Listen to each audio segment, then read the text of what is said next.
sim, né? Até porque a gente sabe que é uma terça-feira, né, gente? Então, assim, a gente está no final do ano, mas é uma terça-feira.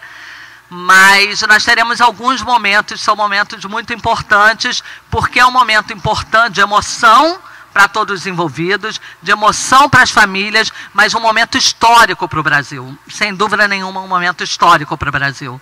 E aí eu queria, antes de começarmos, eu queria chamar todas as familiares e os familiares que estão aqui de Manjacari para sentar aqui na frente, que são eles que estão nos recebendo.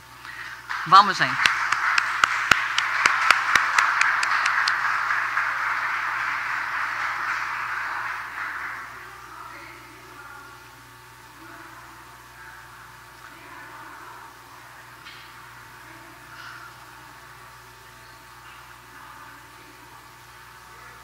Pode sentar, aonde vocês quiserem. É o momento, senta onde vocês quiserem.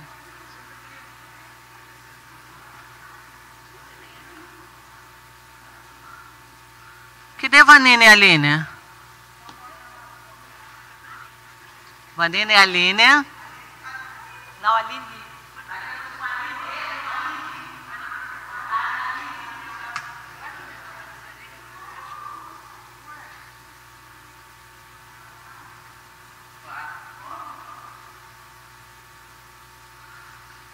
Gente, olha, a pessoa, aonde vocês quiserem. Rosângela, tem coisa melhor do que você receber uma cola da programação da Lúcia Xavier, gente. Não uma cola qualquer. Lúcia me mandou uma cola da programação. Então, vocês estão muito bem aqui informadas. Esperando Rosângela.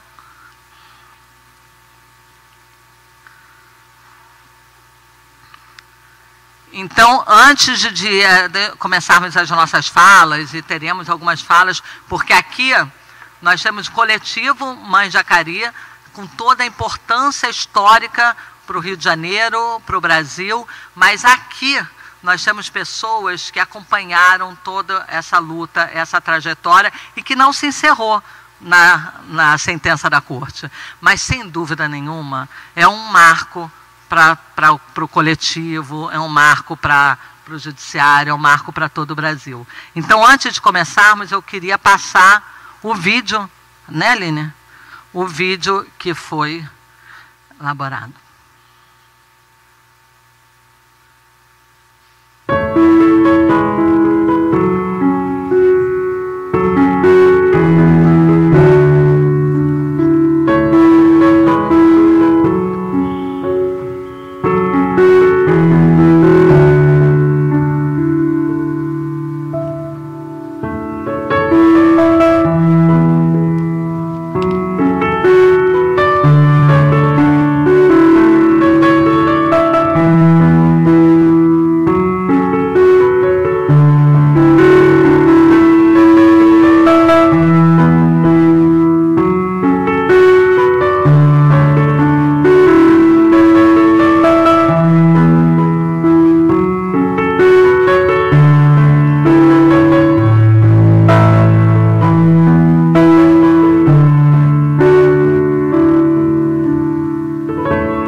Gente, quando a gente teve a ideia de fazer esse vídeo, nós sabíamos o quanto seria emocionante ver. Porque é ver, ó, comecei, né?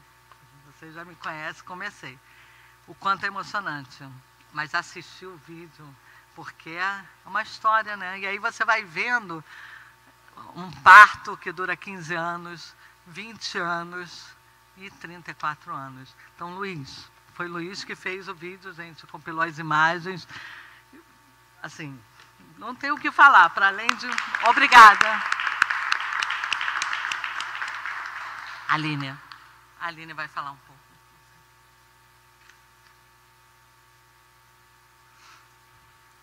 Boa noite. Como disse a Mônica, é de muita emoção.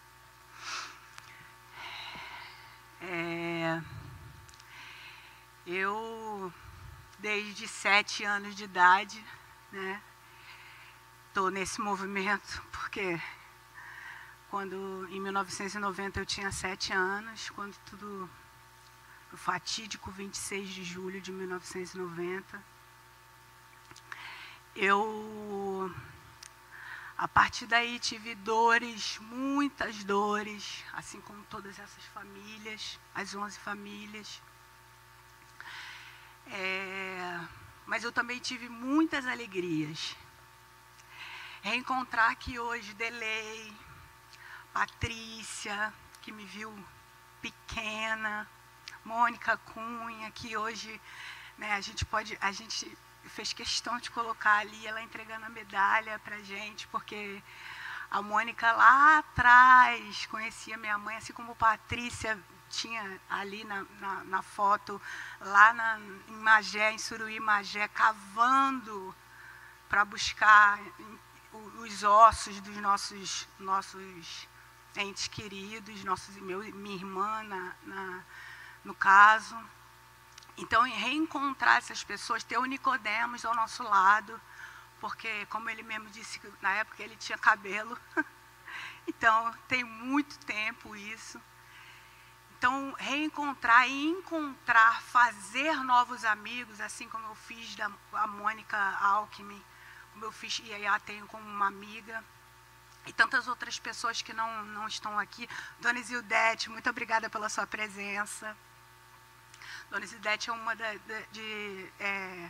também uma pessoa que perdeu seu filho, é uma pessoa que tem um filho acamado, tem uma história muito difícil de luta, assim como a nossa, das Mães de Acari.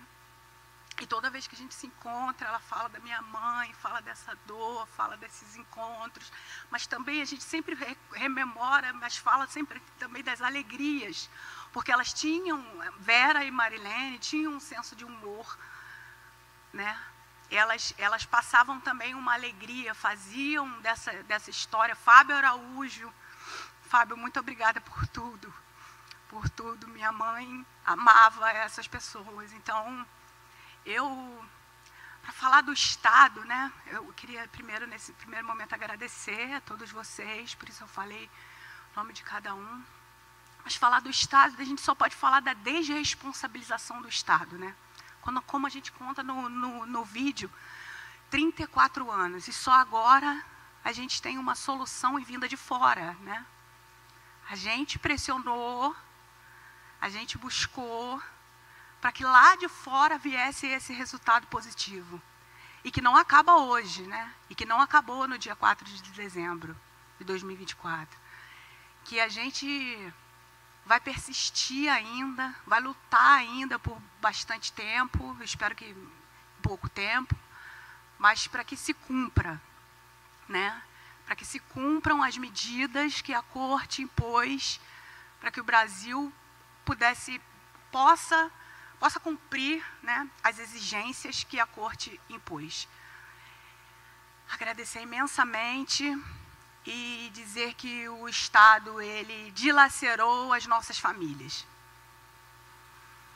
Dilacerou as nossas famílias. Não foi um choro, não foi uma madrugada, foram 34 anos. 34 anos. Chorando, buscando, e com a força da minha mãe, que eu ainda estou aqui. Pela força que ela deixou comigo, eu ainda estou aqui. Porque minha mãe merece. Minha mãe merecia que eu estivesse aqui hoje, falando que 34 anos depois, a gente conseguiu esse resultado. Para as mães, meu agradecimento, a Ana, a dona Joana, dona Tereza hoje não está aqui, mas que conviveram com a minha mãe, Rosângela, que conviveu com a minha mãe, sabem da importância, e sabem da importância para cada um de nós aqui, esse momento que, para além que a gente agradeceu e gostou muito dessa sentença, que foi para além do caso Acari, né? Não vai ser só o caso Acari, porque não é uma indenização, é a reparação. E é uma reparação histórica, né? É histórica. E que se faça, que se cumpram as medidas para que outros casos, como por exemplo o desaparecimento forçado, para que outros casos possam ser solucionados, para que nunca mais aconteça. E como é o nosso lema, desistir não é uma opção. Nunca foi. Por isso que a gente está aqui hoje. Obrigada, boa noite.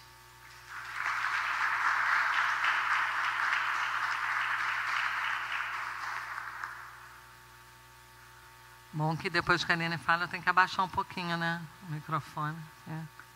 Grandona, né? Gente, assim, nesse período aí, desde do que aconteceu, né, do desaparecimento forçado, do sequestro, do assassinato, ainda não reconhecido, mas do assassinato desses 11 adolescentes e jovens, esse grupo, né, de familiares que sempre lutou, que sempre esteve à frente dessa luta pela justiça, nós tivemos também muitas pessoas ao nosso redor, né? E como a Aline falou, a Aline citou algumas pessoas, mas nós tivemos 2 organizações também, pessoas, cabeçada por pessoas, mas 2 organizações que sempre estiveram ao lado. E aí eu queria convidar os 2 fundadores, representantes e até hoje as nossas referências para falar um pouco aqui. Eu queria convidar a Lúcia Xavier, do Crioula, e Carlos Nicodemos, do Projeto Legal.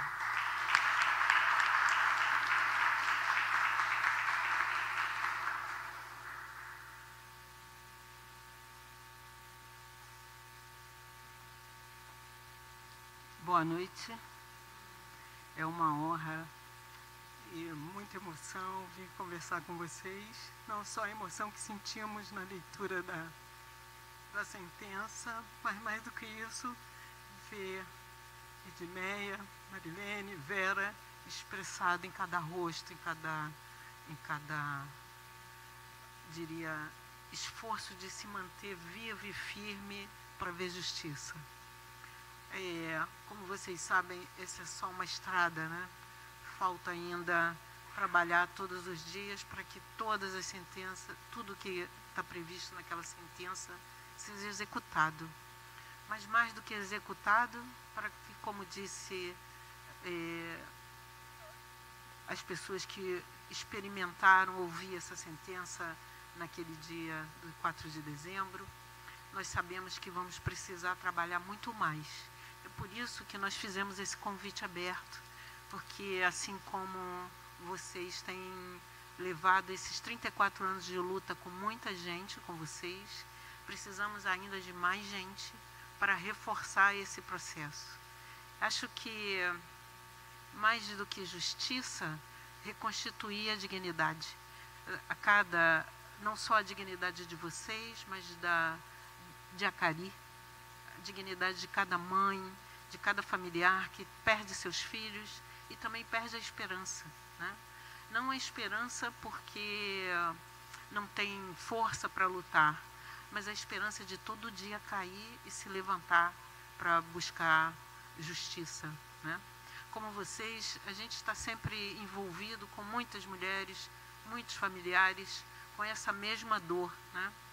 E eu diria que mesmo que ninguém das nossas famílias tenha desaparecido ou morrido, é como se todo mundo da nossa família tivesse desaparecido e morrido. Um abraço.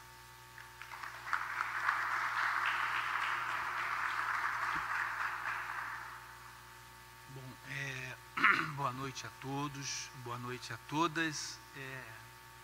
Queria saudar especialmente os familiares, né?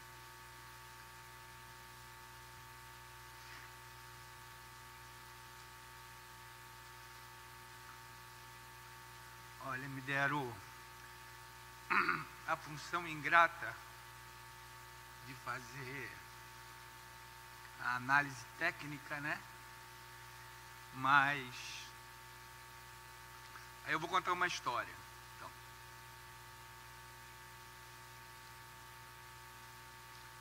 nós estávamos muito mobilizados em relação ao assassinato da Edmeia, à época.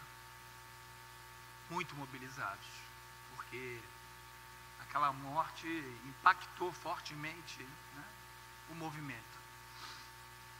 E eu passei a minha década de 90, muito jovem, formei em 90, contratado pela São Martinho para advogar para meninos de rua e participar como assistente de acusação em processos contra grupos de extermínio, isso na década de 90. A estratégia que o movimento social utilizava até quando eu pudesse subir à tribuna e fazer a defesa para combater os grupos de extermínio, era lotar o auditório, né? E passávamos a madrugada toda com o auditório lotado, acompanhando o julgamento, porque temíamos, inclusive, que poderia acontecer. E me chamaram, então, no julgamento da Edmeia. Olha, vai ter hoje o julgamento da Edmeia. Só que eu não estava habilitado como assistente de acusação no processo do assassinato da Edmeia inicialmente. Então nós fomos para a plateia e, utilizando aquela estratégia, ocupamos a plateia, né? E todos falaram assim: você tem como assumir o caso daqui por diante? Eu falei: depende muito do resultado do que virá daqui, né? E todos perguntavam: o que é possível fazer? Então termina o caso o processo passa pelo conselho de sentença e o juiz então proclama o resultado com o voto do Ministério Público absolvendo os acusados, né? E aí as pessoas que estavam na plateia dos movimentos sociais, né, e eu daquele lugar que ocupava e ocupo, que é advogado, me perguntaram: e o que a gente faz agora? Aí eu falei: o que a gente faz? vamos todos virar de costas para o presidência do tribunal. E a gente virou de costas, um auditório lotado, que acompanhava o júri da Edmeia, e ficamos de costas, né? E nesse momento o juiz interrompe a sessão, manda retirar todos do auditório e etc. e tal, e a gente habilita no processo, recorre em segunda instância, modifica em segunda instância e volta o processo para ter um novo julgamento com uma ampla mobilização. Eu estou contando essa história porque essa é uma história assim,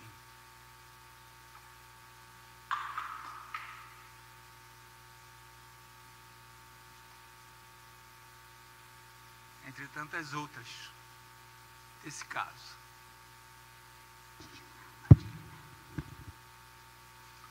Bom, então me cabe aqui fazer um levantamento sobre as principais questões jurídicas, né, do que significa esse caso em termos de precedente, né. Esse é um caso que tem muitos porquês, né, e a minha querida amiga Aline já antecipou aqui uma questão, né, que foi uma marca registrada, né, desse caso, né. Ele nunca foi conduzido numa perspectiva de indenização, nunca foi. A gente sempre debateu muito isso, a gente sempre aprofundou muito isso.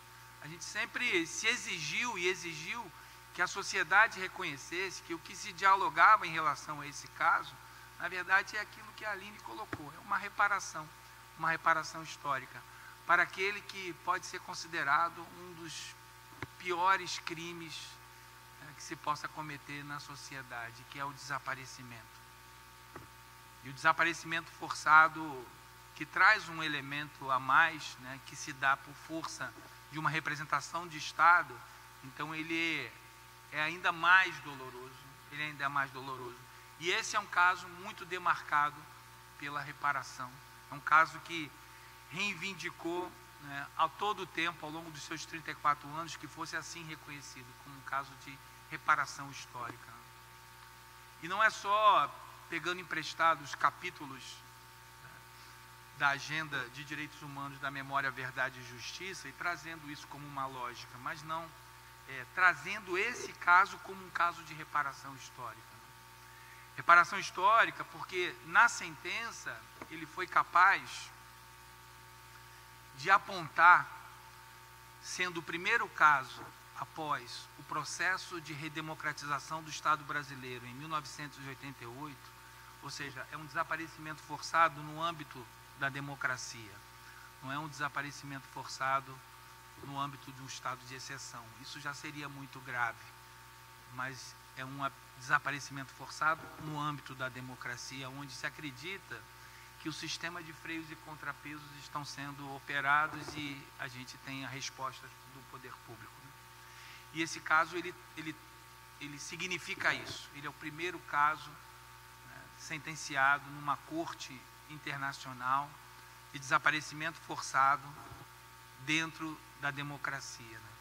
Mas ele não é só isso. Ele descortina muitas questões. E ele traz, no tempo e no espaço, questões que são muito significativas e caras para a sociedade. Questões como a violência, a letalidade nas favelas e nas comunidades, o racismo estrutural, da letalidade, do desaparecimento forçado contra pessoas pretas, a violência contra criança e adolescente, a violência de gênero com recorte racial. Nesse caso, é uma questão fortíssima. E esse caso ele tem essa capacidade de descortinar todas essas questões e afrontar o Estado perguntando quais são as políticas públicas que darão resposta a todas essas questões, né? A gente quando lê o caso, a sentença do caso Manjacari, a gente lembra que em 2008 houve uma CPI na Assembleia Legislativa, uma CPI falando das milícias, né, que outrora, na década de 90, eram os grupos de extermínio, e a sentença atualiza isso. A sentença repagina esse capítulo da história, e isso é muito importante. A sentença também que é interessante porque nós estamos falando no âmbito de um sistema interamericano de direitos humanos, e singularizar determinados grupos, como crianças e adolescentes no sistema interamericano, não é uma coisa fácil. Mas a sentença ela traz explicitamente de que houve uma violação aos direitos das crianças, né? Crianças pretas, crianças de favela, crianças de comunidade, que isso precisa ser sublinhado e precisa ser destacado. Bom, o caso traz um conjunto de reparações, né? Essa é uma data importante e nós resolvemos nos mobilizar para realizar essa atividade aqui, para colocar uma pedra fundamental, no que diz respeito à exigibilidade do cumprimento dessa sentença. Nós vamos exigir o cumprimento dessa sentença. E essa é uma pedra fundamental. Coincidentemente, ou como uma resposta a essa mobilização e a essa convocação, hoje, na data de hoje, o Estado brasileiro cumpriu uma das determinações da sentença da Corte do caso Mãe de Acari. Ele publicou no jornal Folha de São Paulo a sentença, né, por obrigação, por imposição daquilo que a Corte estabeleceu. Nós temos reuniões marcadas, temos uma estratégia definida para esse cumprimento. E sobre isso, então, eu não quero me alongar, porque esse é um ato que a gente tem que dar aos familiares, né, a fala. Eu queria chamar aqui o meu colega, advogado, Lucas Arnaud. O Lucas Arnaud, ele é membro da Comissão de Direito Internacional, foi advogado do CEGIL durante muitos anos, e é uma pessoa que me acompanha também nas leituras mais... uma leitura mais técnica em relação a essa sentença. O Lucas Arnaud vai me salvar frente à minha emoção, né, e vou deixar para ele aqui também uma contribuição, especialmente nessa questão da exigibilidade. Lucas. Obrigado, Carlos. Vou baixar o microfone aqui bastante depois do Carlos. Boa noite a todos e todas. Como o Carlos comentou, eu vou trazer uma perspectiva mais técnica, mais jurídica, tentar falar tudo da forma mais simples possível. O caso, como eu já tive a oportunidade de conversar com algumas das vítimas e dos familiares, é um caso histórico, né? Vocês já sabem, vocês estão tomando a consciência disso. Eu vou tentar comparar alguns dos pontos dele, do que foi determinado na sentença, com alguns dos outros casos da Corte Interamericana, para vocês terem um pouco a consciência disso também. Eu acho que um primeiro ponto interessante que vocês devem ter visto ali no começo da sentença, quando fala que o Estado reconheceu a responsabilidade, né? Agora, o que é interessante disso é que, num primeiro momento, isso poderia ter como um efeito que a sentença fosse muito curtinha ali, né? Que a sentença, talvez, olha, o Estado reconheceu essa responsabilidade, então já vamos partir aqui direto para falar das reparações, etc. E a Corte Interamericana não agiu assim, né? Então ela fala, olha, teve um reconhecimento aqui de fato, mas esse reconhecimento é muito limitado, né? O que o Estado está falando, então, o Estado trazia ali todo um discurso, etc., a Corte falou. No final das contas, o que ele reconhece é o seguinte, olha, nós demoramos muito para investigar a morte da Edmeia e da Sheila, né? Agora, e todos os outros aspectos do caso, né? E a investigação dos desaparecidos, e tudo que vocês sofreram, a discriminação e etc. A Corte falou, não vamos deixar isso passar, né? A gente tem que trabalhar isso com mais cuidado. Então, foi uma primeira vitória importante já, o reconhecimento desse caráter limitado do reconhecimento de responsabilidade do Estado, né? Agora, eu acho que na parte dos fatos, que muitas vezes é uma parte ali meio burocrática da sentença, né? Vamos colocar aqui o que são os fatos, etc. No caso de vocês, tem uma contribuição assim central e que vai ter muito impacto ainda, né? Que é a situação do contexto da atuação das milícias no Rio de Janeiro. Então, para a gente que trabalha e mora aqui, a gente está careca de saber, né? Tudo que está ali é óbvio, é conhecido e não tem novidade. Mas é difícil até expressar o quanto é importante que isso esteja escrito dessa forma, bem detalhado, numa sentença de um tribunal internacional, que vira um documento jurídico, né? E que vai poder embasar uma série de decisões de agentes públicos, etc. Uma coisa que eu gosto de falar nessa experiência que eu tive aí, já em alguns casos de trabalhar com esse procedimento de supervisão, é que a gente tem muito agente público ruim, né? Muita gente mal intencionada que não quer trabalhar, que não quer fazer nada. Mas a gente tem muita gente boa também, e que às vezes está ali no meio de uma instituição e está tentando buscar um caminho de fazer alguma coisa. E aí, nesse nosso mundo jurídico, né, do direito, quando a pessoa tem um pedaço de papel desse na mão e fala, olha, não sou eu que estou dizendo que tem que investigar a milícia, é a Corte Interamericana de Direitos Humanos. Então, isso abre uma possibilidade de atuação para essa pessoa, né? Então, eu acho que é fundamental esse reconhecimento da Corte, ela detalhando ali todo o funcionamento das milícias. Acho interessante que, como o Carlos falou, o reconhecimento dessa relação aí, de que a violência de Estado no Brasil, ela nunca desapareceu, né? Então, ela só foi se transformando e se mudando de caráter e de natureza. Então, que a gente tinha lá na ditadura, com a redemocratização, continuou, mas teve uma certa mudança aí muito perversa, que foi, olha, agora não é mais quem é opositor do governo, agora são as pessoas pretas, pobres e faveladas que vão sofrer de uma forma mais grave e mais intensa essa violência, né? E a sentença reconhece isso de uma forma muito clara. E eu acho que uma coisa muito interessante também, tem toda uma discussão técnica ali na parte de desaparecimento, isso é muito importante, de dizer, olha, eram agentes do Estado, não eram agentes do Estado, ou então tinha uma palavra difícil, né, a quiescência do Estado, né, o Estado ajudou, foi omisso de alguma forma. Eu achei muito interessante que a gente tem muitos casos da Colômbia em que isso é discutido, né, lá no contexto deles, e a Corte tem que fazer toda uma argumentação um pouco complicada, dizendo, olha, o Estado colombiano tem leis ali muito frouxas para as pessoas se armarem, então isso favoreceu que alguns grupos fossem construídos, e aí que eles colocam a responsabilidade do Estado, né. Aqui é muito direto, eles falam, olha, com todas as letras, tem agente do Estado dentro das milícias, né, atuando nas milícias e comandando as milícias em alguns casos, né. Então isso é muito interessante também, não precisa dar muita volta, né, ó, milícia e Estado no Brasil, no Rio de Janeiro tem uma relação intrínseca, né, então isso facilita o trabalho depois, né, quando a gente for falar de desaparecimento, se for um grupo miliciano, é óbvio que o Estado tem responsabilidade, né, então esse reconhecimento também é central, assim. Algo que vocês lutaram por muito tempo, que o Estado negou por muito tempo, foi o reconhecimento do desaparecimento em si, né? De falar, olha, os seus familiares foram desaparecidos, né? E isso também foi uma vitória muito grande a Corte Interamericana ter reconhecido, com base nessa construção aí de que tem agente do Estado dentro da milícia, né? Então, o Estado tem responsabilidade e isso é necessário, é importante para entrar essa figura aí do desaparecimento forçado, né? Bem, outro ponto central é a questão do reconhecimento de algumas violações específicas em relação a mulheres e crianças. Então, vocês veem lá aquela sequência de um monte de artiguinho, né? Artigo 3º, 5º, 7º, 19, 17, parece que não quer dizer muita coisa no primeiro momento, mas cada um desses artigos, às vezes, traz um universo, assim, né? Então, ó, colocar ali o artigo 17, que fala de família, que reconhece que principalmente para os familiares que eram crianças no momento, aquilo gera um impacto brutal na família, né? Então, ter lá o artigo 17 é muito importante, diz muita coisa.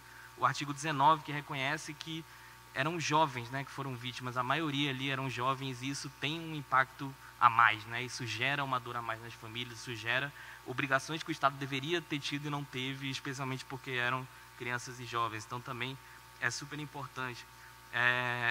A questão do desaparecimento, uma coisa que é nova da sentença de vocês também, é que hoje em dia o Brasil já assinou um outro tratado sobre desaparecimento forçado, né?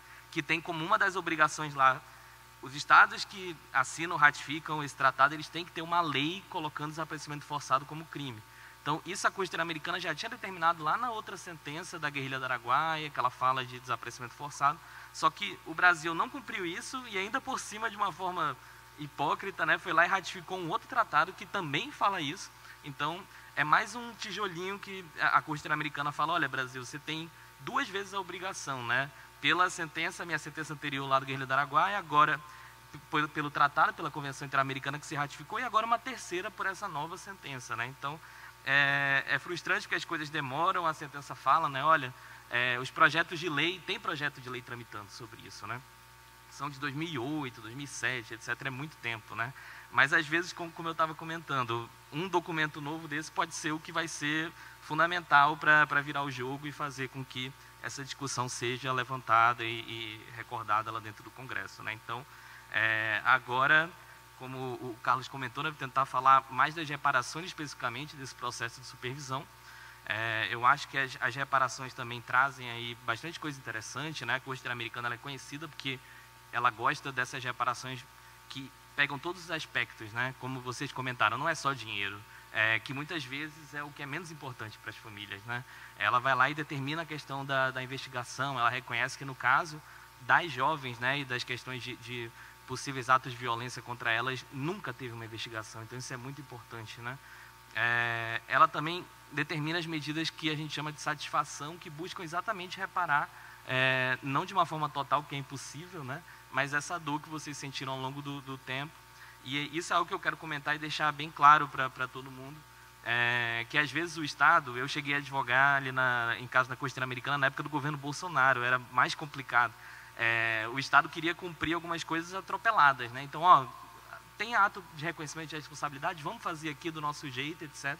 E a Costeira Americana, ela deixa bem claro em todos os momentos, olha, esses atos, cerimônia de reconhecimento de responsabilidade, construção de memorial, a gente só vai dizer que eles foram cumpridos de fato quando as famílias estiverem satisfeitas. Então não faz sentido o Estado falar, olha, eu vou fazer na data X porque eu quero, e talvez as famílias nem possam estar presentes, num local que não faz sentido, com pessoas lá que não fazem sentido.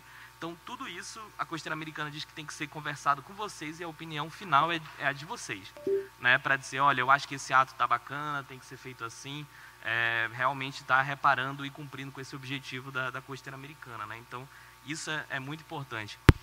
Eu acho que uma outra vitória grande, né, foi quando a Corte reconhece que, olha, teve a lei recente, a 9.753, com algumas reparações ali, mas ela não encerra a discussão, né? Não é porque teve a lei que já está tudo resolvido, está tudo reparado.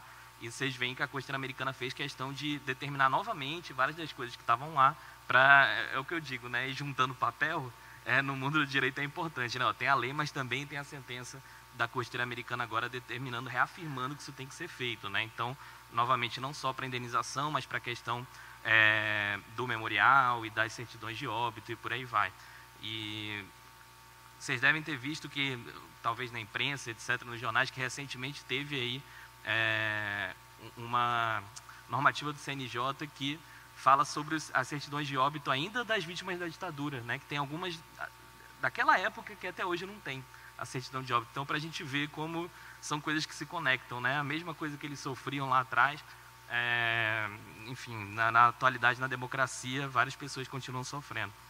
E o último ponto, já para encerrar, que talvez seja um dos pontos aí mais delicados, né? Novamente, todo mundo aqui de movimento social, que as pessoas que já militam aí há décadas e etc., acompanharam como foi a época da CPI lá na Alerj, todas as dificuldades, as pessoas que foram ameaçadas e etc., e agora a sentença determinou que seja criado um novo grupo, né, para investigar e atualizar como essas milícias atuam no Rio de Janeiro.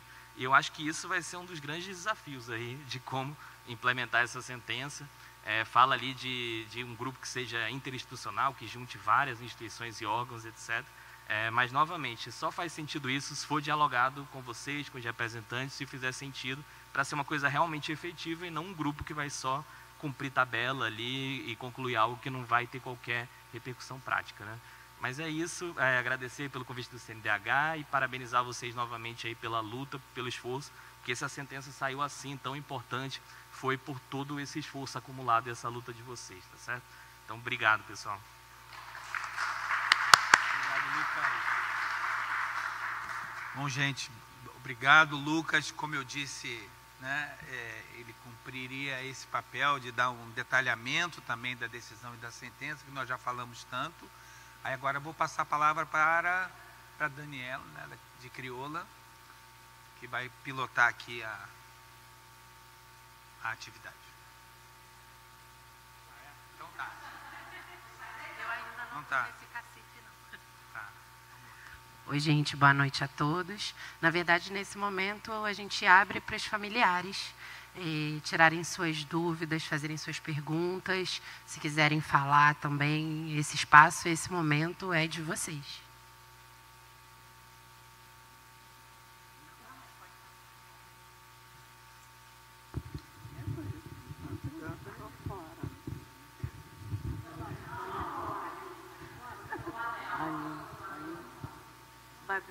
A Bonini vai fazer já. Não, a minha. Não é no momento da carta agora? Vamos fazer as dúvidas, tirar as dúvidas. Não, tem um monte de gente com dúvida aqui, né? Boa noite, gente. Meu nome é Rosângela da Silva. Eu quero fazer uma pergunta. a gente temos uma definição, uma data certa para a indenização, o mês, ou a gente, porque pelo que eu entendi, temos um prazo de 1 ano, né? E a gente tem uma data certa, tem que ter uma reunião para a gente saber disso. Então, sobre o prazo, né? Nós temos uma reunião marcada, salvo engano, para o dia...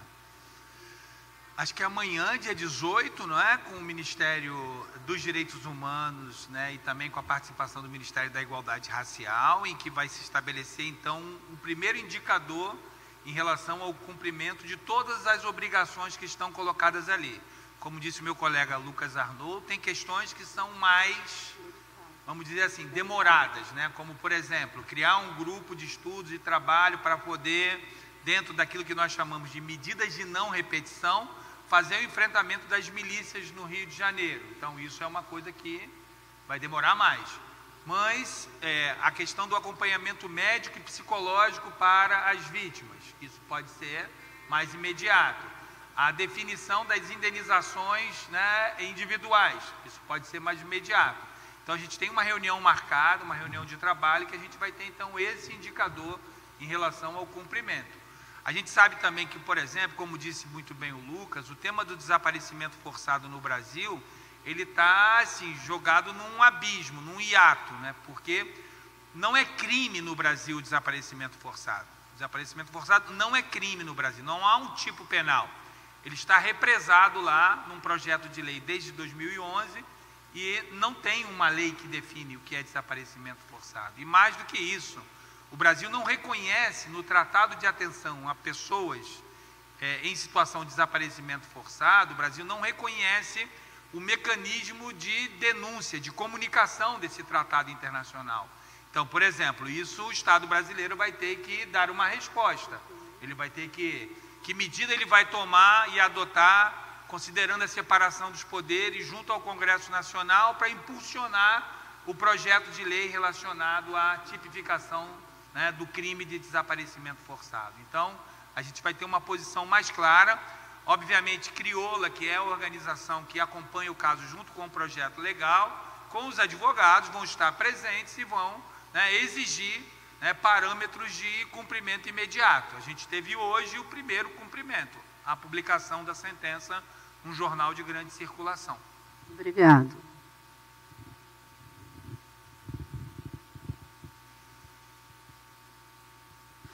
Então, Carlos, a gente escutou muitas vezes lá os nomes, né, da gente, né? Do meu pai, por exemplo, o meu, muitas vezes citados assim, repetidamente, né? Acho que essa é uma dúvida de vários dos familiares aqui. A gente queria entender o que é... Eu li, reli a sentença, mas queria entender nessa parte jurídica e o que isso... como que isso se dá, assim? Por que repete várias vezes os nomes, assim? Então, nós vamos ver que a sentença ela nasce de uma denúncia em que o Estado brasileiro contrariou um tratado internacional. E existem vários artigos nesse tratado internacional. Existe, por exemplo, a violação ao direito à criança. Então, entre os 11, nem todos eram crianças, certo? Então, há uma demarcação. Obviamente que há um dano reflexo em relação a isso. Em relação à reparação sobre a memória, a não proteção judicial, isso engloba todos. Então, numa técnica, né, é uma técnica da sentença, repetir os nomes e, em alguns casos, especificar os nomes em relação ao direito violado. Nessa reunião, ou nesse grupo de trabalho que vai ser criado, aí vai haver uma definição sobre questões relacionadas ao acompanhamento médico e psicológico. Então, a gente pede que se estenda a todos os familiares que forem indicados. Reparação e indenização pelos danos causados. A gente pede que se estenda minimamente obedecendo às regras da legislação brasileira, ascendente, descendente, colateral, na ausência dele, e aí vai ser objeto de uma tratativa e de uma negociação. A gente tem cada vítima uma referência familiar e para isso, cada direito que foi violado vai apontar um mecanismo de reparação, de indenização. Então, não é possível afirmar nesse momento, né, qual é o alcance da indenização para cada família, nem qual é o alcance em relação a alguns direitos, sim, como, por exemplo, a questão do acompanhamento médico e psicológico.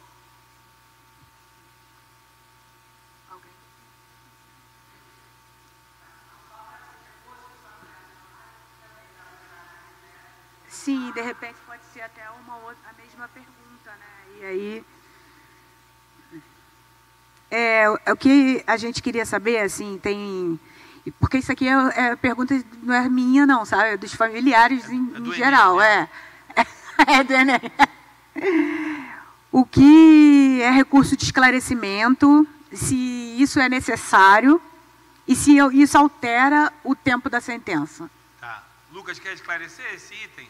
O recurso de esclarecimento? Me acompanha aqui. Ele vai explicar o que é isso. Não é uma modificação estrutural, é apenas um detalhamento. Vamos lá. 90 dias. Então, esse é um mecanismo, uma ferramenta da corte que aqui no direito brasileiro a gente tem algo muito parecido, né? Vocês já devem ter ouvido falar. São os embargos de declaração, né? Às vezes, assim, os advogados aqui no Brasil têm até uma piada, porque é basicamente você tentando demonstrar para o juiz que ele esqueceu de falar algo, que ele se equivocou em algum momento, etc. E a gente sabe que os juízes brasileiros não gostam muito de reconhecer, né, se eles esqueceram alguma coisa, se eles se equivocaram, etc. A Corte Interamericana ela é um pouco mais aberta, assim, então, esse pedido de interpretação, agora, o que é mais central em entender é o seguinte: ele não é um recurso, não é para mudar nada, não é para o Estado dizer, olha, eu perdi nisso aqui, eu quero tentar reargumentar, eu quero que vocês mudem essa decisão, mudem essa medida, acrescentem uma nova medida, etc. Quem tenta fazer isso, seja as vítimas ou seja o Estado, a Corte Interamericana ela nega, né? Ela fala, olha, o pedido de interpretação não é para isso. Mas o objetivo é esclarecer alguma passagem que não tenha ficado muito clara. Então, esse parágrafo aqui, tem uma hora que ele fala uma coisa e já o outro parágrafo fala algo um pouco diferente. Qual que é o que deve valer, né? Qual que deve prevalecer. Então, é claro que às vezes tem uma questão de estratégia jurídica que o advogado pensa, olha, eu vou tentar forçar um pouquinho a barra aqui, porque eu gostaria que a corte falasse um pouquinho mais sobre isso, vamos ver se dá certo, né? Mas, tecnicamente é isso, é um pedido para esclarecer alguma coisa que não está devidamente explicada, algo que às vezes até mesmo uma incoerência, no parágrafo A fala uma coisa, no parágrafo B fala outra, mas ele não deve ser usado para mudar nada da sentença, nem acrescentar. O que está ganhado aqui já não se perde mais. Isso é importante saber. Obrigado, Lucas. Quem pode fazer esse pedido de esclarecimento ou esse embargo de declaração, né? Pode tanto os familiares, pelos seus representantes, advogados, o Estado ou a Comissão Interamericana também pode, né? Porque a Comissão Interamericana ela atuou diretamente na apresentação do caso, né? E tem um prazo de 90 dias, né? Até 90 dias para poder ser feito. Mas é como o Lucas disse, assim, não tem a força de modificar a estrutura da decisão, mas é dar um detalhe, um esclarecimento. Então, boa noite a todos. Então, esses 90 dias corridos, então, é a partir do dia 4, certo? Sim. Gostaria de passar o microfone para as pessoas que quiserem fazer perguntas. Mônica.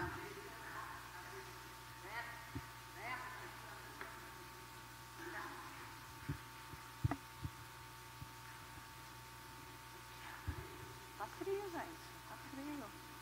Fica aqui do ladinho.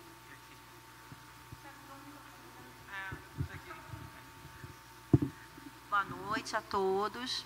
A minha pergunta vai em relação à saúde, né? Eu fiquei na dúvida, né? Vai ser construída a possibilidade do atendimento ser uma pauta da política pública do Ministério da Saúde ou vai ser do Estado do Rio de Janeiro? Essa é uma ótima pergunta, né? Porque muitas das vezes a própria posição do Estado numa defesa técnica de um processo como esse, ele diz assim, olha, eu vivo num pacto federativo, viu? Assim, né? E a política de saúde, ela obedece a um princípio da descentralização política administrativa e cabe ao município dar esse atendimento. A questão é o seguinte, que a Corte e a Comissão, elas são bem contundentes nesse sentido. Cabe ao Estado, né, no caso, dentro do próprio Pacto Federativo, a União, né, orquestrar isso. Tem que trazer a atenção do município ou mesmo do Estado para poder dar e garantir, né, que esse item seja efetivado e seja judicialmente cumprido. Então, assim, nós estamos muito atentos a isso, né, muito atentos, porque a gente sabe que a política de saúde ela obedece uma lógica descentralizada, né, da administração e da própria política, e não vai caber a nós ficar batendo de porta em porta para que esse acompanhamento seja feito, como a gente vinha tentando antes da sentença. A gente vinha em tratativas com a Secretaria Estadual, tentando, e agora a questão é outra, né? Então, a gente vai encarregar a União de orquestrar isso. A gente só quer saber aonde se apresenta para poder fazer o tratamento, porque não caberá, pelo menos no meu ponto de vista, como advogado do caso, fazer as amarras administrativas para que a coisa aconteça. Isso não nos compete, é a responsabilidade da União. Quer falar daqui? Vem, meu camarada. A história viva aqui, ó. Bom, boa noite a todas e todos. Bom, eu não vou falar das mães de Jacari, que é muita coisa, né? A Ana está aqui, eu conheci elas em 91, né? Eu sou Delei de Jacari, e assim, a gente teve alguns momentos de tristeza, mas como a Aline falou, conviver com Marilene, Vera, era uma alegria, né? Sempre. Conviver com Ana, sempre que eu encontro ela na feira também, só bombom, né, Ana? Mas eu queria falar o seguinte, dia 6 de março de 96, o Cid Jacari apareceu morto nas dependências da Delegacia de Sequestro, na Barra. Dia 15 de abril de 96, o pequeno Maicon, filho do Zé Luiz Jacari, foi morto durante uma operação policial militar. Dia 23 de abril de 1996, a favela de Jacari começou a ser ocupada por um contingente de cerca de 300 policiais civis, né? Na época, o chefe de polícia civil era o delegado Hélio Luiz. E eu, Heraldo, que era o presidente da Ação de Moradores, fomos lá no DPO, na base de ocupação policial militar, que hoje é o Espaço Cultural Feveleira. E quando nós entramos, a primeira pessoa que a gente bate de frente é com um dos policiais civis, que em 89, junto com os outros policiais que desapareceram com o filho de vocês, prenderam e assassinaram o Paulo Roberto da Silva Filho, irmão do Cid Jacari, né? Jogou ele e o cunhado dele no rio Sarapuí, abriu o peito, botou um paralelepípedo, mas como o paralelepípedo saiu, os corpos boiaram, não é? Em 96, esse caso, antes do Paulinho ser morto, ser assassinado, ele procurou a Comissão de Direitos Humanos da OAB. Uma amiga minha, que era advogada, Eliane, me ligou, não estava morando em Jacari. Delei, você conhece o Paulinho, irmão do Cid Jacari, ele tem algum envolvimento? Eu falei, que eu estava, não. Né? Ele começou a fazer baile funk quando era vice-presidente da Ação de Moradores. Eu tenho certeza que ele não tem nenhum envolvimento, não é? Então, essa é a questão, né? Antes de desaparecer com o filho de vocês, o Peninha e esse policial, nem sei se ele está vivo, o Marco Vinícius Charuto, né? Sumiram, mataram o irmão do Cid Jacari. Então, pelo menos no caso deles, e pelo que a gente sabe, né? Porque assim, no final da década de 80, a Jacari passou a ter muito dinheiro do tráfico. E sempre onde tem muito dinheiro, tem muita corrupção e muita extorsão também. E pelo que a gente sabe, não foi antes do Paulinho, os meus policiais sumiram com 2 ou 3 outras pessoas, né? Que é aquele negócio. Eles acharam que não tem dinheiro, ou dar dinheiro, ou pagar com a vida, né? Então, acho que isso é importante, né? Viu, Nicodemo? Porque tem um caso concreto, né, da atuação desses policiais, né, com o quase desaparecimento de 2 corpos que apareceram boiando no rio Sarapuí, né? E para finalizar, o seguinte, eu cresci, sabe, eu cresci com 7 anos de idade vendo extermínio, né, quando eu morava em Nilópolis. Em 63, porque na verdade a gente tem que perceber o seguinte, a gente nunca conseguiu desmontar uma máquina repressora que foi montada na ditadura do Getúlio Vargas, né? E que permaneceu durante muito tempo, até 88, e tem uns caras que têm 90 anos, quase 100 anos, estão aí.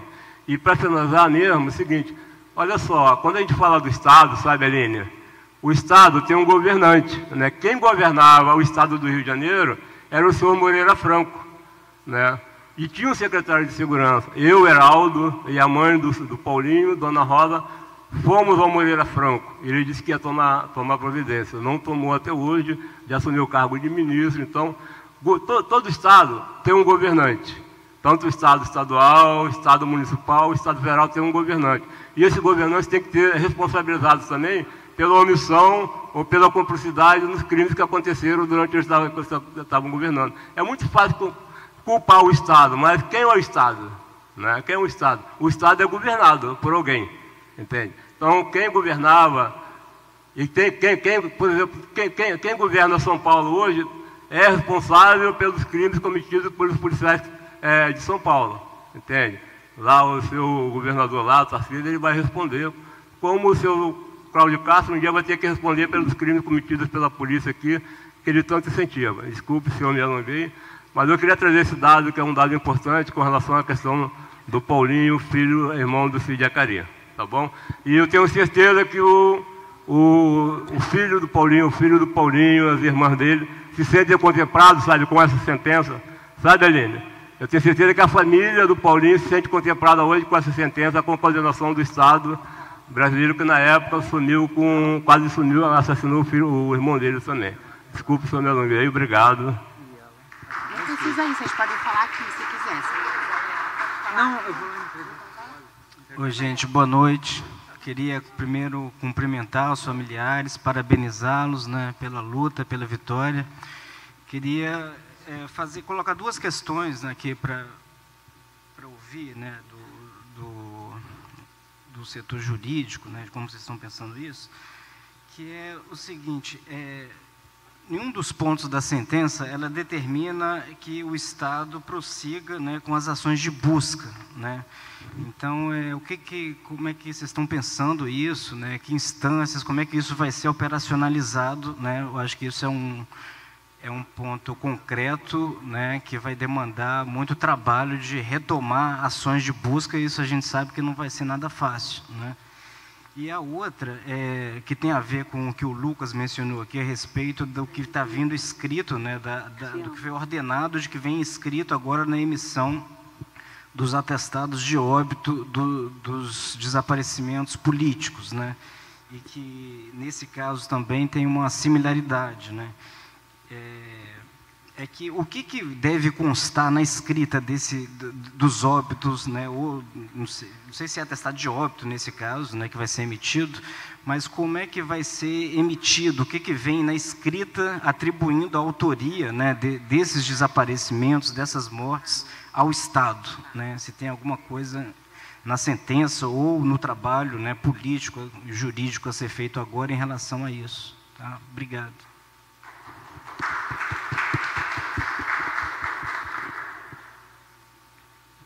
Mais alguém, gente? Alguma pergunta, algum comentário, alguma colocação? Patrícia? Vou responder essa do Fábio, aí depois a gente vai na sequência. Vou tentando responder, né, porque são muitas perguntas. A sentença ela é muito clara de que, efetivamente, o aparelho estatal de investigação, ele não funcionou. Ou seja, ele, ora, era omisso e, ora, as condições estruturais eram precarizadas. Então, no primeiro momento, daquilo que a gente pensa que é em termos de exigibilidade, reabrir a investigação. Esse é um fato número 1. estruturar a investigação e que dessa nova investigação se chegue a um relatório, pode ser que se conclua que diante do tempo, do espaço, do perecimento das provas, não é possível objetivar, mas que se refaça o caminho naquilo que a gente chama de institucionalidade do Estado para investigar, porque a sentença ela é clara, e que houve omissão deliberada e que muitas das vezes não tinha estrutura para investigar. Somando-se as duas coisas, chegou no resultado que chegou. Então, no mínimo, passo número 1, já antecipando a nossa reunião de amanhã, é exigir que o caso seja reaberto, mesmo que isso tenha um efeito simbólico. Mesmo que isso tenha um efeito simbólico. Dizer que o Estado brasileiro, é bom compartilhar isso, né? Não foi uma audiência fácil, foi uma audiência de quem assistiu, né, viu que foi uma audiência de muitos confrontos. E a posição do Estado brasileiro era de não reconhecer o desaparecimento forçado, por uma questão normativa e por não ter responsabilidade e elementos em relação a questões como participação de agentes do poder público, né? E alegou a questão da prescrição, que a Corte enfrenta e diz que trata-se de um crime, como nós chamamos, né, de um crime continuado, né? Ou seja, enquanto as pessoas que nós apontamos que foram desaparecidas de maneira forçosa não forem efetivamente declaradas em óbito ou mesmo, né, identificadas, encontradas, esse crime ele perdura no tempo e no espaço. Então ele não prescreve. Então há uma persistência dele no tempo e no espaço, né? Então, respondendo a sua pergunta, no primeiro ponto em relação a essa questão da investigação. Sobre os atestados de óbito, refazer o caminho aí, primeiro é restabelecer a dignidade da memória das vítimas, né? Porque em alguns casos nós temos que não são atestados de óbito, são declarações, né, entregues de maneira equivocada, de maneira desumana, né, no sentido de tentar dar uma resposta quando não foi dada. Então, o que se espera é, com o reconhecimento dos familiares, que sejam emitidos esses atestados e que se faça constar na certidão, né, de óbito, assim como se faz em relação a campos gerais desse documento, e que trata-se do cumprimento de uma sentença internacional da Corte Interamericana em que se declara, então, a partir do desejo, da vontade dos familiares, o óbito de cada um dos seus. E essa é uma questão muito importante. Lucas. Só complementando um pouquinho o que o Carlos falou, trazendo essa perspectiva aí dos outros casos da Corte Interamericana, né? O caso Jacari é o primeiro desaparecimento forçado do Brasil na redemocratização, né? Então, a primeira vez que a Corte Interamericana condena o Brasil nesse contexto. Só que a Corte ela tem dezenas de outros casos sobre desaparecimento forçado em outros países. Infelizmente, é um mal muito comum em toda a América Latina ao longo da história, mas ainda na atualidade, né? Então, tem um corpo muito rico sobre o que o Estado deve fazer numa situação de desaparecimento forçado e como ele deve investigar. Lá na sentença tem alguns parágrafos, algumas transcrições, eles até pegam uma página quase inteira para reproduzir um documento da ONU sobre como se investiga um desaparecimento forçado, né? O que você tem que fazer, quais são os parâmetros que tem que cumprir. Então, assim, a Corte ela é rígida nisso, né? Em exigir o cumprimento desses parâmetros já há muito tempo. O primeiro caso da história da Corte é um caso de desaparecimento forçado. Então, se você vai olhando as supervisões dos outros casos, foi uma coisa que eu não comentei, mas que é importante falar, a Corte ela não tem um meio de obrigar o Estado a cumprir, né? Ela não tem uma polícia que ela vai lá e manda a polícia invadir o Brasil para o Palácio do Planalto para fazer cumprir a sentença. Mas ela tem os mecanismos dela de fazer pressão, né? E o principal desses mecanismos é ela cobrar estados periódicos, cobrar do Estado relatórios periódicos de cumprimento. Então, o Estado tem que sempre estar lá apresentando o que ele está fazendo. E os representantes das vítimas vão respondendo, a comissão também comenta, e isso vai gerando um diálogo que não se fecha, né? O caso não é engavetado e esquecido, fica sempre ali sendo reavivado enquanto não é tudo cumprido, né? E se você olha em outros casos de outros países, a Corte Interamericana é bem rígida, no final das contas, é só quando o Estado consegue encontrar os restos que ela diz que está cumprido, né? Agora, se o Estado não encontra, mas ele consegue cumprir tudo ali que está nos documentos da ONU, falando, olha, investiguei dessa forma, daquela forma, da outra forma, procurei em todos os lugares, realmente não tem como encontrar, aí a Corte Interamericana também pode ser que ela determine cumprido, né? Mas, via de regra, é quando encontra os restos, ou quando o Estado consegue realmente demonstrar que não tem mais o que fazer, né? E sobre a certidão de óbito, aí não tem tanta construção da Corte, mas, por exemplo, eu acho que essa resolução do CNJ pode ser usado como parâmetro, né? E lá fala de forma bem clara, olha, não só o atestado de óbito, mas também como, na causa da morte, um reconhecimento de que aquela morte teve envolvimento de agente do Estado, né? Isso é central. Porque tem vítimas da ditadura que tem um atestado, mas a gente sabe, né, com as versões falsas, suicídio, tiroteio, etc, etc, não, eles querem o reconhecimento da responsabilidade do Estado, né? Então isso é central também. Obrigado, Lucas. Não, em parte, o Lucas já respondeu uma das minhas perguntas, que eu ia perguntar exatamente como é que a Corte pode acompanhar e cobrar o cumprimento dessa sentença, né, dessas recomendações. Mas uma outra questão é se na sentença, e como isso aparece, a reparação ligada à memória. Enfim, se a gente, né, luta por justiça, memória e reparação, como que está estabelecida na sentença e como vocês pensam também que seriam essas reparações ligadas à memória dos 11. Esse é um ponto muito importante, né? Que na verdade, até em razão da... primeiro, voltando ao ponto original que o Lucas colocou em relação à exigibilidade, o que a gente tem que entender é que o sistema interamericano, que é integrado pela Comissão e pela Corte, ele está no âmbito da OEA.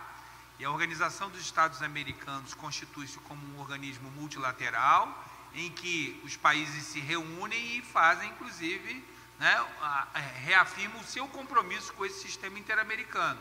Então, o não cumprimento de um item da sentença, isso tem rebatimento nas relações, inclusive, diplomáticas do Brasil e no seu projeto de ocupação desse espaço da OEA. Apenas para contextualizar um pouco sobre o peso e o significado da Corte, né? Da decisão da Corte.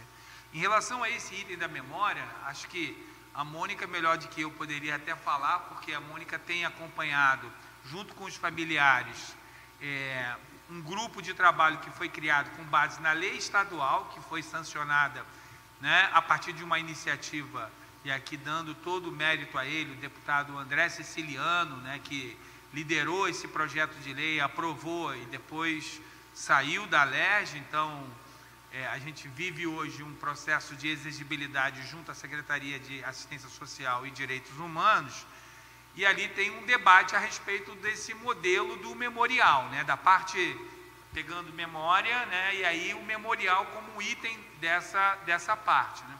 E aí a discussão de que se faça algo efetivamente que traduza o caso, né, que tenha um caráter de memorial, porque não adianta também fazer algo que seja transitório, passageiro, né, que vá perecer e vá perder a sua referência. Então, a sentença ela aponta nesse sentido, né, que Acari seja o local e que ali possa ser construída, então, essa referência. A gente tem, né, várias referências históricas ali que precisam e podem ser trabalhados. Então, a Mônica pode falar melhor, que vem acompanhando os familiares, a Aline também, né, a Vanine também, Vanine pode falar um pouquinho sobre o que eles têm pensado em relação aos memoriais. Vem, Vanine, vem cá, vem, você que é uma advogada. Alexandra também, vem cá as duas, vem. O que vocês têm pensado em relação ao memorial, que agora com a decisão da Corte, a gente vai para um outro patamar, né? Vamos lá. Então, boa noite a todos. Nas nossas conversas, né, a respeito dessa questão do memorial, é importante que haja algo assim significativo para a gente, que não seja simbólico apagar com o tempo, que não seja algo momentâneo, que não seja algo que se apague com facilidade. Nós queremos que seja algo que não demarque somente a nossa história, mas que seja algo que perpasse outras histórias também, que outras pessoas que vierem após a gente, que não que a gente esteja desejando que sinta as nossas dores ou novas dores, mas que compreendam as dores de quem passou e o que representa. Não simplesmente seja uma estátua ou uma pedra que não tenha comunicação, mas que fale e que seja um espaço organizado para visitação, para conhecimento, que realmente represente e apresente a nossa história, que nos represente e que apresente a nossa história, e que a partir da nossa história seja referência a outras histórias, a outras vidas, a outros casos, porque a nossa história, ela tem sido entrelaçada a outras histórias também, por isso que nós estamos aqui, né? Também com representantes de outros movimentos que também sentiram a sua dor dos seus casos de desaparecimentos, assim como o nosso. Então, que esse espaço e esse ato não seja só um simbolismo, mas que represente outros casos também e que seja um espaço para que essas histórias se comuniquem com a nossa história. É isso que a gente almeja, é isso que a gente espera, no resumo, não simplesmente uma pedra ou uma placa. Vai, Alexandre. Boa noite. Tá? Desculpa pela minha voz, que a crise de ansiedade ataca, eu fico rouca, né? Até sumir. Hã? Tá. Está escutando agora? Tá. Bom, complementando, né? Primeiramente, agradecer a Deus, a meus orixás, minhas inquices, né? Agradecer ao advogado pelo excelente trabalho, uma excelente resolutiva, tá? De mostrar para outros movimentos, né? Que o nosso caso de luta não é apenas como é a nossa palavra, né? Desistir não é uma opção, não é isso. É uma questão de perseverança, tá? Uma questão de garra e de luta, né? Assim, na época do ocorrido, eu era bem nova, mas eu lembro bastante. E mais ainda, o que eu mais, assim, me recordo foi da ausência da mãe, né? E, inclusive, da ausência do pai também para trabalho, enfim, ser o mais breve possível aqui. E, mediante a todo o sofrimento coletivo que foram, assim, de todas as mães, e mediante ao impacto que ocorreu, dando, como eu posso dizer, dando força, resistência a outros movimentos, como exemplo, né, em comum acordo ao grupo, né, dos responsáveis,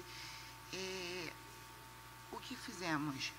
Projetamos não só como é que se diz, fazer o memorial das vítimas, das vítimas, e sim das mães. Representar, porque quando fala dos 11, do movimento de Mães de Acari, o pensamento que vem são das mães que lutaram, que vêm lutando durante anos, no caso 34 anos, para poder ter uma sentença do caso, né? Inclusive ainda há um longo caminho para se percorrer, que é o cúmplice, né? Então, ainda, vamos dizer assim, agora começa uma nova história, né? Que é o cúmplice, o que foi, né? Como eu posso dizer, o que nos foi dado. Né? Também está o nervosismo, está subindo bem. Então, vamos lá. Acrescentando também a palavra da Vanini, na sentença foi dado à corte, né? Ela nos deu dois, digamos que presentes, né? Que foi o memorial e também um espaço, né? Para ser feito pelas Mães de Acari, sendo que o espaço nós já temos na comunidade, né? Que é o Fala Acari, que inclusive já até apareceu, né? Tem um representante, não aqui, mas... E o memorial. Então, são duas partes, não somente uma. O espaço já há, eu não sei inclusive vamos ver junto ao advogado como que vai ser feito essa parte, né? Inclusive, no caso, a parte do memorial, já optamos, né, de fazer no local, né, que seja bem visível publicamente, né, que não seja dentro da comunidade só para a comunidade, porque dentro da comunidade só para a comunidade existe já o espaço Fala Cari, né, que é das mães de Acari, que inclusive beneficia os jovens de lá, né. E esse memorial, em comum acordo, né, projetamos, né, isso, Mônica, pode vir me ajudar? Em comum acordo ser projetado na Avenida Brasil, né, porque a comunidade Acari, ela é uma comunidade, assim, gigantesca, né, que ela pega um pedaço, uma metade na Avenida Brasil, outra metade na Automóvel Clube, né, a antiga Avenida Automóvel Clube, e a outra parte também um pedaço na linha verde. Então, assim, dentre essas partes, mais visível, e uma parte que pega para o Irajá, né, no caso, dentro dessas partes, esse mais visível, é a Avenida Brasil, tá? No qual todos que venha passar, ou enfim, tanto na praça quanto na Avenida Brasil vai estar bem exposto e bem visível, tá? Então, esse é o nosso projeto. E, mediante isso tudo, né, nossa solicitação, o governo nos disponibilizou. Quanto? Pode falar? Nos disponibilizou algo que nós já temos. Primeiro, algo que nós já temos, né, que foi feito através da nossa sim, né, da luta do movimento Fala Cari, que foi um grafite. Isso nós já temos em nossas paredes lá. Então, qual foi o orçamento que o governo solicitou? Solicitou para a gente um grafite nesse espaço que a gente solicitou, um grafite no valor de R$40 mil, para contar uma história de 34 anos, né? Me poupe, né?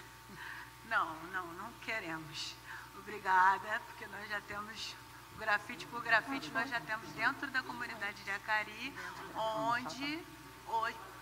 que não custou R$40 mil.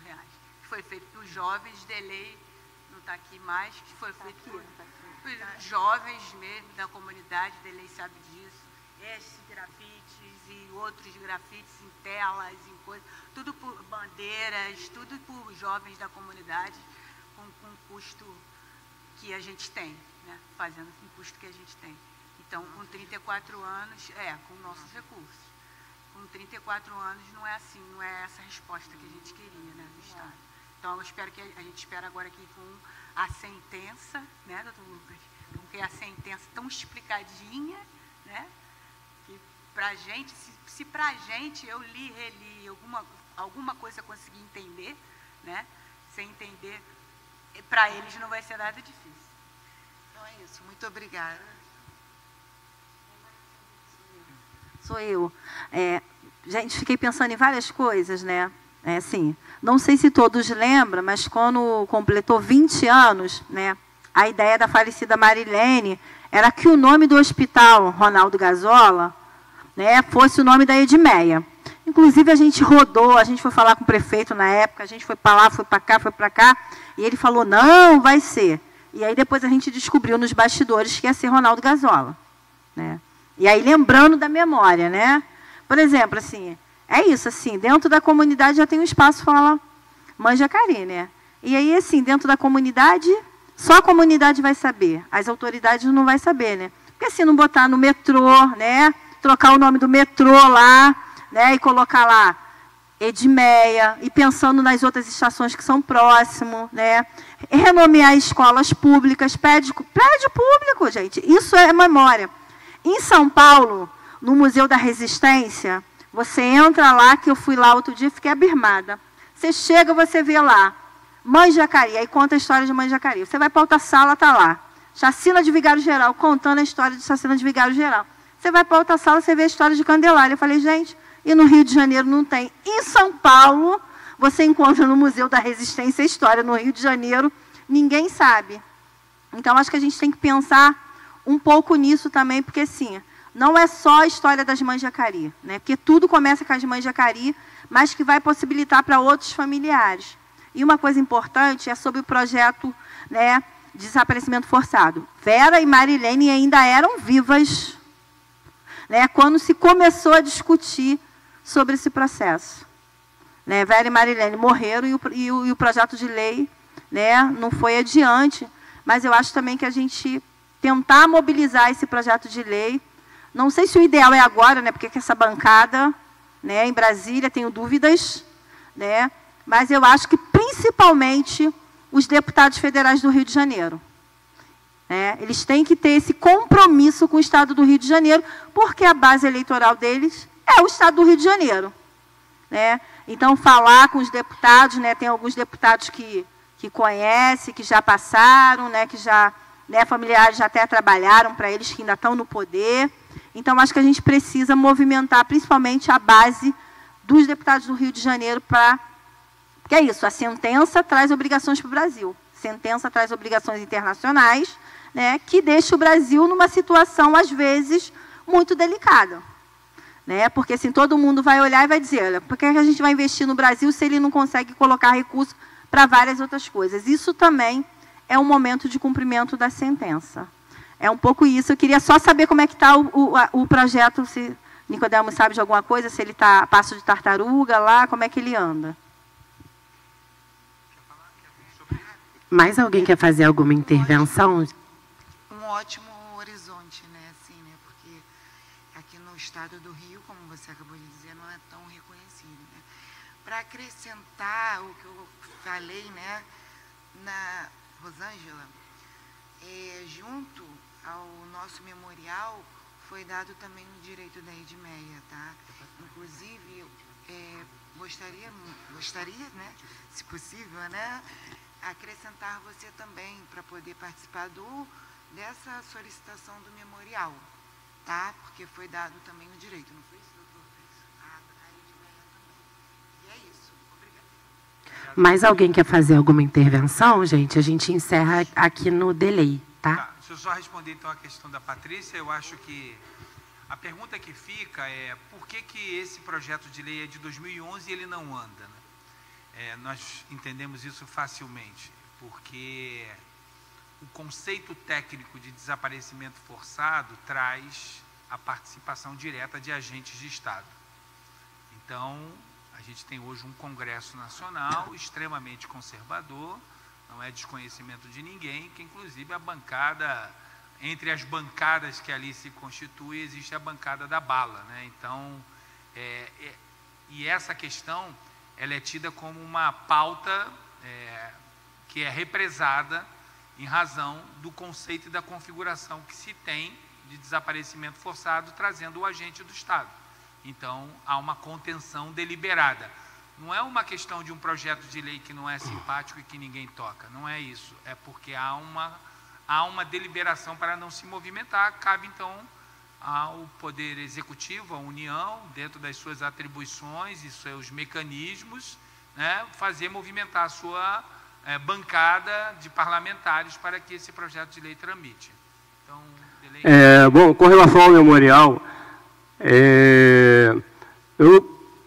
pelo que eu saiba, a totalidade dos jovens desaparecidos eram mais ou menos, o Neném pode ajudar, né, de uma micro-área de Jacari, que a gente quer São Benedito, que fica bem do lado da Avenida Brasil, não é? Eu acho que seria na Avenida Brasil, aquela pracinha, Ana, que tem ali, que tem uma quadrinha de futebol, seria um ótimo local para o memorial, que fica bem na São Benedito, né? Uma preocupação minha com relação ao memorial, eu me lembro que de 91, 92, mais ou menos, até 96, Marilene, Vera, recebiam, Nicodemo, cartões postais, naquelas coisas que a gente tinha nas faz, cara, de Singapura, teve cartão postal que veio de Esquimó, do Alasca, e ao longo do tempo, sabe, foram emprestando para um pesquisador, sumiu muita coisa. Entende? Ana mesmo impressor, recorte de jornal, sabe? Eu acho que essa coisa, além de tudo, tem que ter a tarefa de tentar recuperar isso tudo, que tem uma importância histórica. Você imagina um cartão postal mandado por uma criança de 8 anos, esquimó, lá do Alasca, para a Vera e para a mãe de Academia. Essas coisas foram desaparecendo. É importante ter as duas tarefas. Permanecer, preservar o que existe, né, escrito, fotografado, e de memória viva, memória oral, e tentar recuperar isso. Mas, sabe, Aline, eu acho que Avenida Brasil ali, a saída, sabe, Doquinha, da Avenida Brasil, do São Benedito ali, que hoje passa muito carro, passa BRT, bastante visível, seria um ótimo lugar para a gente ver esse tal memorial. Aquela pracinha ali, né, de 10 metros por 5, que as crianças ficam jogando bola ali do lado acho que dá um ótimo memorial. Como é que vai ser isso, né? Planejar, mas é o melhor ponto, o ponto mais visível e é na Avenida Brasil, não é isso? Obrigado. Obrigado. Vou passar então agora aqui a condução dos trabalhos, encerramos essa parte para a Mônica.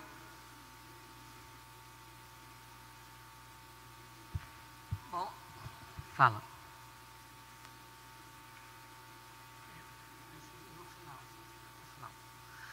Bom, agora eu queria chamar, nós temos mais de 2 momentos só, tá, gente? Queria chamar a Vanine, que ela vai ler a carta, que é a carta final do encontro, e no final queria chamar os grupos de familiares que estão aqui, tá? Mas primeiro vamos ler a carta. Quer aquele? Quer que vem? Boa noite a todos. Quando nos organizamos para essa noite, eu me coloquei à disposição para fazer a leitura da carta manifesto, tive conhecimento dela aqui, e ela é uma síntese da nossa história, né? É uma síntese. E sentada ali, ao olhar cada rosto que está aqui, olhar para vocês, eu vivi a reflexão, né? Parou assim na minha cabeça. Quem éramos nós até o dia 25 de julho de 1990. Até 11h59 da noite. Quem éramos nós? Nós éramos crianças que fomos à escola naquele dia, brincamos, fizemos nossas tarefas de casa. Nossas mães lavaram suas louças, arrumaram suas casas, cuidaram das nossas coisas, da nossa rotina enquanto crianças. Nossos pais, nossos tios mantiveram as suas rotinas, e nós nunca imaginaríamos, até o dia 25 de julho de 1990, que na virada do relógio algo aconteceria e que mudaria toda a nossa história. Eu estou fazendo esse adendo porque essa parte não consta aqui, nesse papel frio, mas que fala da gente. Mas essa parte é uma reflexão que certamente não é minha, é nossa. Quem éramos até o dia 25 de julho de 1990? Jamais imaginaríamos que, na virada do relógio, nós nos uniríamos de uma forma inexplicável através de um fato que aconteceria logo depois e que perpetuaria por tanto tempo. Certamente, quando recebemos a notícia naquela noite, na virada do relógio, que já era dia 26 de julho de 1990, porque foi de madrugada, certamente, no desespero, vou falar pelas mães, né? Por mães que estão aqui, certamente as nossas mães imaginaram, ao amanhecer, vamos dar parte, vão localizar nossos filhos e eles vão retornar para casa. De repente machucados, de repente com dores, de repente chorosos, mas nós vamos receber os nossos filhos em casa. Sendo que passou um dia, passou um mês, passou o primeiro ano,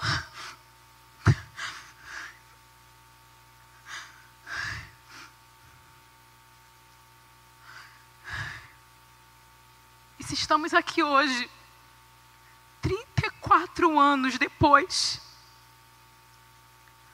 foi porque nossas vidas foram entrelaçadas. A partir daquela noite, porque outras vidas se chegaram a nós, que hoje vocês representam parte dessas vidas que começaram a fazer parte da nossa história. Certamente, até o dia 25 de julho, nós nunca imaginaríamos que nós conheceríamos vocês. E eu digo que vocês são uma parte porque é muito maior. Foram muitas e muitas outras vidas que se uniram a nós de uma forma inexplicável ao longo desses 34 anos de busca, de mídia, jornal, impresso, televisiva, e que por vezes o nosso caso ao longo desses anos ele pareceu adormecer, parecia que já estava desaparecendo,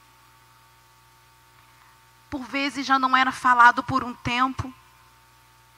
Naquela época nós não tínhamos aí essa força da mídia, a internet, que é ao vivo, é o tempo todo, como está sendo agora. Então aparecia às vezes no jornal, aparecia num outro momento, e quando aparecia, as mães já tinham ido lá cavar com as mãos, já tinham ido lá chorar, já tinham batido em portas. E nós ficávamos vendo depois, e a gente, enquanto criança, adolescente, sem entender muita coisa, a gente via os nossos pais, nossa família, nossos tios, avós, chorando, desesperados, e por vezes a gente sem saber o que estava realmente acontecendo. Mas 34 anos se passou, estamos aqui, adultos. Muitas das nossas mães, dos nossos pais, dos nossos avós não resistiram até hoje para poder ver essa sentença que nós, não digo apenas nós enquanto famílias, mas todos nós aqui, que de uma forma inexplicável recebemos a força de vocês, a parceria, os braços, não puderam vivenciar esse momento tão importante, tão significativo para a gente. Como os nossos advogados, como a Mônica também, que nos deu toda a assessoria esse período todo, sempre nos orientando, nos explicando, nos ensinando cada etapa, porque pelo nosso conhecimento a gente não conseguiria entender, pelas nossas limitações. E de uma forma racional seria até difícil de entender como vocês chegaram até nós. Mas eu vou dizer assim, de coração, não é vão, porque juntos a gente fez história. Seja com dor, com a nossa lágrima, com tudo isso, certamente, racionalmente eu não conseguiria responder. Mas eu vou entrar na carta. Mas eu só queria dizer que, em nome das mães de Jacari, nós queremos agradecer cada vida, cada um de vocês aqui presentes, cada um de vocês que nos acompanham, que vão ver depois dos nossos registros. Muito obrigada por nunca ter desistido da nossa história, não ter desistido da gente, e ter nos dado força esse tempo todo, forças, orientações e apontando um caminho quando nós não sabíamos por qual percorrer. A nossa gratidão a cada movimento, a cada advogado, a cada abraço, a cada palavra, a cada encontro e desencontro, tudo. Muito obrigada por tudo, porque tudo foi necessário para que hoje nós estivéssemos aqui. Porque aquele 25 de julho,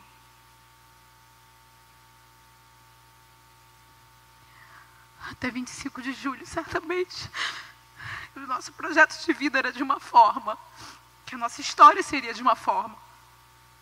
Mas a partir do dia 26 de julho de 1990, a nossa história foi reescrita, foi reiniciada de uma forma que nós não sabíamos por quanto tempo ela duraria.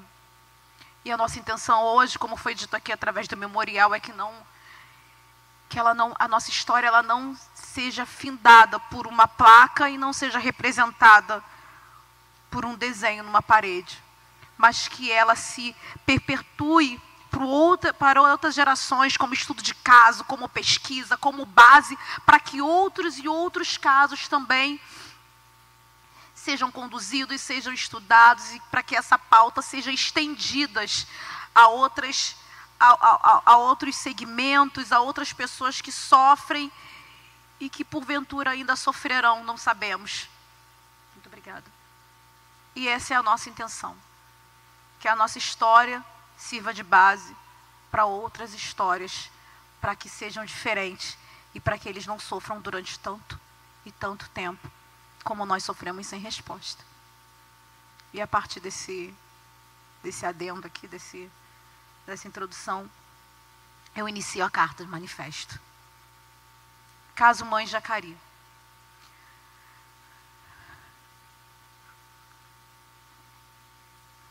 Pelo efetivo cumprimento da sentença da Corte Interamericana de Direitos Humanos, da OEA, o caso Mãe Jacari.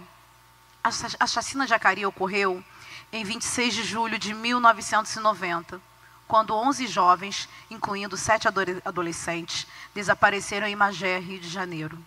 Na ocasião, as vítimas foram retiradas de um sítio em Suruí, bairro de Magé, no Rio de Janeiro, onde passavam o dia, por um grupo que se identificou como policiais. Após revirarem o imóvel em busca de joias e dinheiros, o grupo, formado por policiais civis e militares, sequestrou os 11 jovens presentes no sítio. 3 dias depois, o carro utilizado no sequestro foi encontrado queimado e sujo de sangue. O destino dos jovens jamais fora descoberto pelas famílias e os órgãos da justiça brasileira.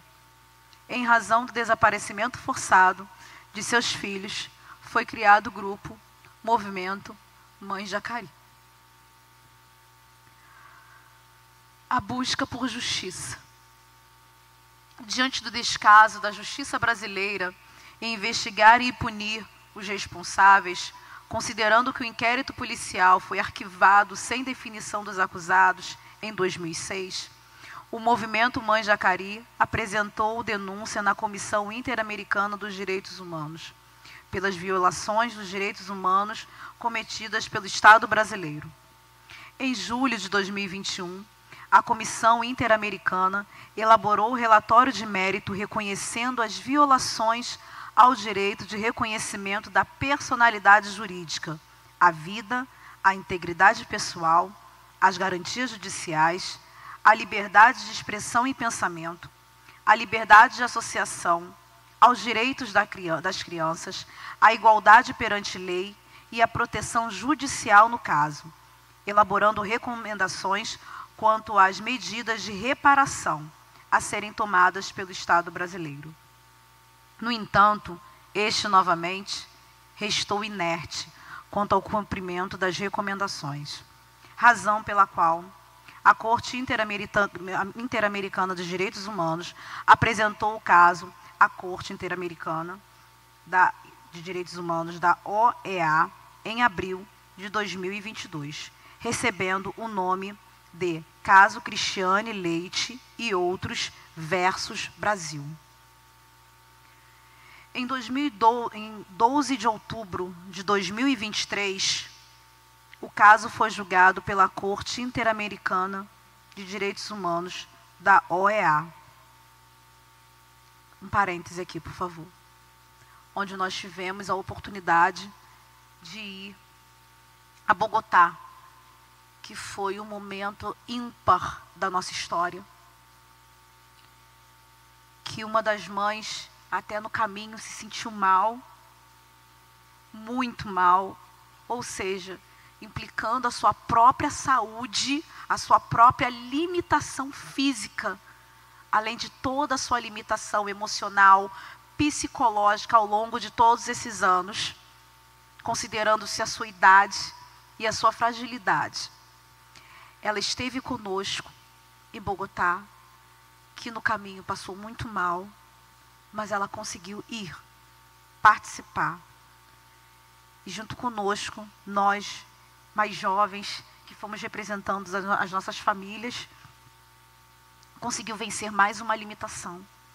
E eu quero destacar aqui e parabenizar em nome de todos nós, porque a senhora representa também aqui nesse momento todas as outras mães, a idade, a força, o tempo e a resistência que tem conseguido perpassar, tá?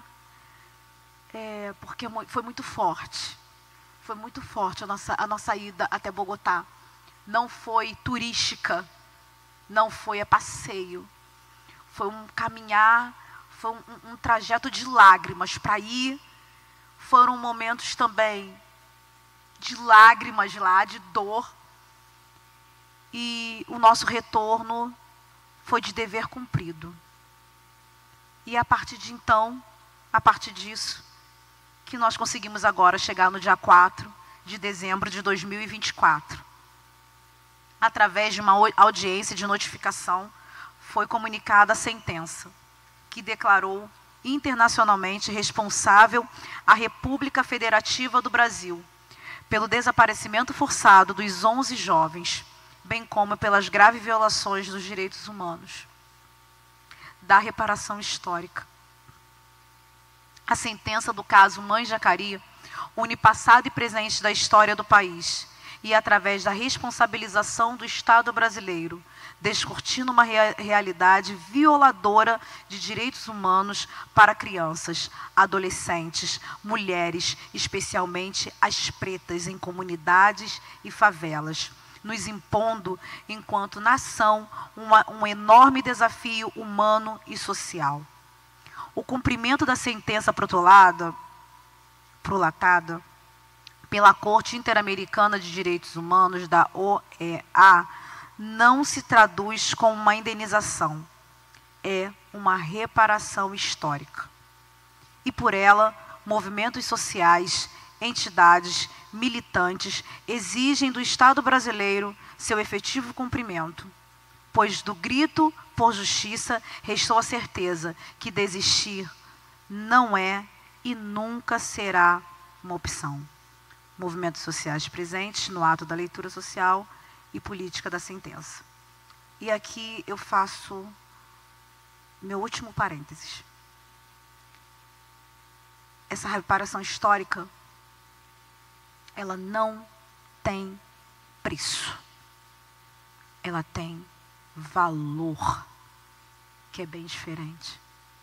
E nós agradecemos novamente a participação e o apoio e o envolvimento de todos que estiveram conosco até aqui e que certamente prosseguirão conosco. Muito obrigada.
Gente, sem palavra, o que a gente pode falar, né?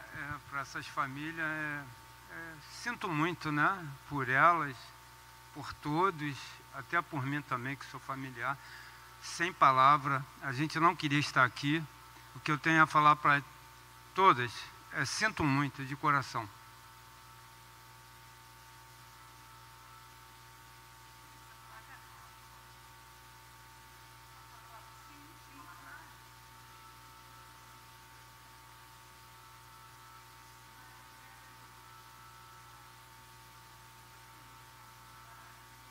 Movimento das mães e familiares de vítimas da violência letal do Estado e desaparecimentos forçados. Agradecemos o acolhimento aos familiares, mães de Jacari.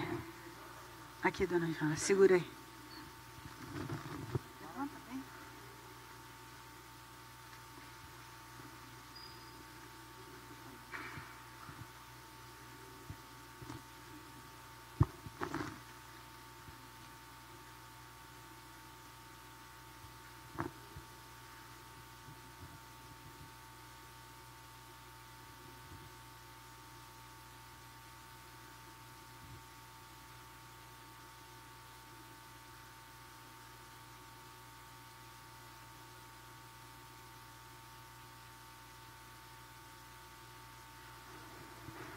Obrigada.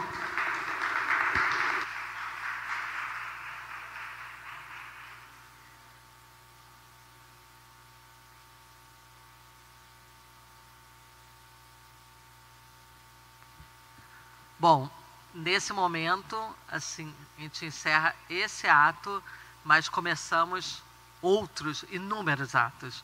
Assim, como eu falei, como nós falamos desde o início, não há como participar desse momento sem se emocionar absurdamente. Então, agradeço muito ter feito parte, né, podido ser parte ainda desse grupo de pessoas com quem eu aprendo todos os dias, com quem a gente aprende o acolhimento, o abraço, o olhar. Não tem um momento que a gente não se encontre em que todas nos abraçamos, nos acolhemos. E aí, gente, assim, só tenho a agradecer por vocês abrirem os braços, o coração, para nós todos estarmos aqui.